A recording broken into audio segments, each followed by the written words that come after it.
дарси навбатии мо оид иваз намудани фосилаи байни сатрҳо мебошад. фосилаи байни сатрҳо гуфта фосилаи зеринро меноманд. бисёр вақт лозим ояд ки андозаи фосилаи мазкурро иваз намоем. барои ин аз ин нишона истифода мебаранд.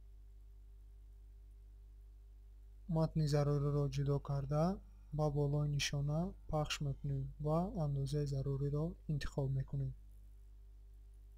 чӣ хеле ки мебинед, ҳангоми интихоби андозаи 2 фосилаи байни сатрҳо каме зиёдтар шуд ва агар мо андозаи 3-ро интихоб кунем, боз ҳам зиёдтар мешавад.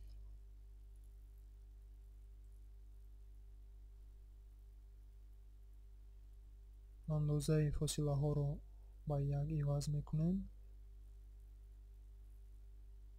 барои умуман нест кардани фосила бошад, бори дигар ба болои нишона пахш мекунем ва аз ин рӯйхат аввал бахши удалид интервал перед абзацем ва дуюм бошад удалид интервал после абзацро пахш мекунем ва чӣ хеле мебинед, фосилаҳо нест шуд.